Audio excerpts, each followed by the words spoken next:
حکیم صاحب اپنی دکان میں بیٹھے تھے اور مریضوں کو چیک کر رہے تھے کہ ایک 10 سالہ بچہ ہاتھ میں مٹی کا کٹورا لے کر حاضر ہوا۔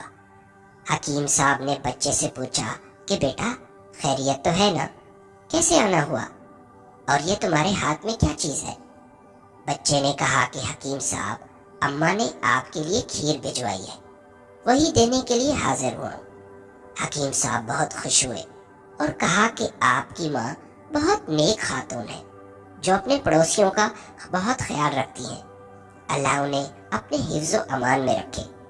خوش قسمت ہو کہ تمہیں ایسی ماں ملی ہے اور تمہارا باپ بھی بہت خوش نصیب ہے جس سے اتنی اچھی بیوی ملی ہے۔ یہ کہہ کر حکیم صاحب نے جلدی جلدی کھیر کھانا شروع کیا۔ کھاتے کھاتے اس نے بچے سے پوچھا، اچھا بیٹا یہ بتاؤ کہ گھر میں کوئی تقریب تھی یا کوئی مہمان آئے ہوئے تھے؟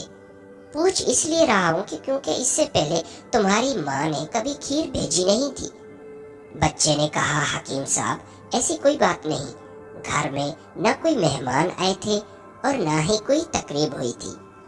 اصل میں بات یہ ہے کہ ابا نے کھیر کھانے کی فرمائش کا اظہار کیا، اماں نے ابا کی فرمائش پوری کی اور کھیر بنائی۔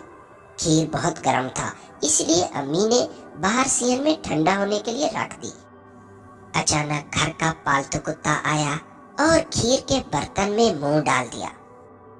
امی نے ابا کے لیے دوبارہ کھیر بنانا شروع کی اور یہ کتے کے جوٹے والی کھیر مجھے دی اور کہا کہ یہ حکیم صاحب کو دے کر آؤ۔ حکیم صاحب نے جب یہ سنا تو غصے میں آگ بگولا ہو گئے اور مٹی کا کٹورا زمین پر زور سے مار کر توڑ دیا۔ یہ دیکھ کر بچہ زور زور سے رونے لگا۔